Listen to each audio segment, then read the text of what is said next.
बिस्मिल्लाहिर्रहमानिर्रहीम। News box के news bulletin में मैं हूं सुंदस रियाज और मैं हूं साकिब कुरैशी। नजर डालते हैं आज के बुलेटिन पर।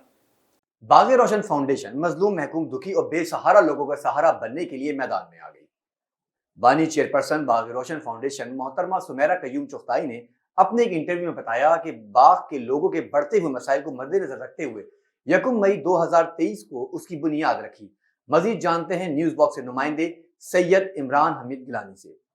बिस्मिल्लाहिर्रहमानिर्रहीम। मैं सुमेरा चुगताई, बानी चेयरमैन रोशन बाग फाउंडेशन बाग की बेटी। बाग के बढ़ते हुए मसाइल को मद्देनज़र रखते हुए 1 मई 2023 को इस इदारे की बुनियाद रखी, जिसका बुनियादी मकसद राशन कल्चर को ख़त्म करके टेक्निकल एजुकेशन को फ़रोग़ देना है।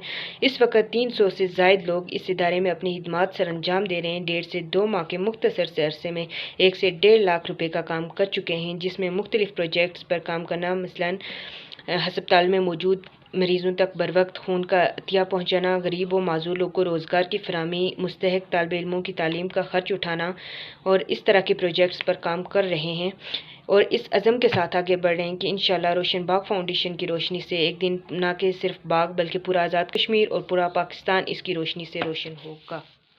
आपके साथ खबर शामिल करते चले फोटावास से। फोटावास में सरकारी आल डिपार्टमेंट के मुलाजमिन की हड़ताल, दफातर की तालाबंदी करके पंजाब हुकूमत की तरफ से लीव इनकैशमेंट के कानून में तरमीम के खिलाफ एहतजाज किया और फैसले पर नजरसानी का मुतालबा किया गया। एहतजाजी रैली भी निकाली गई। सरकारी मुलाजमिन के साथ नाइंसाफी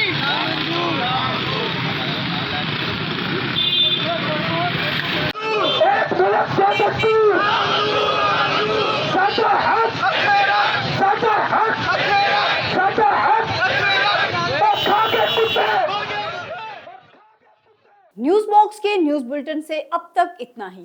मजीद खबरों से बाखबर रहने के लिए आप विजिट कर सकते हैं न्यूज़ बॉक्स की वेबसाइट पर।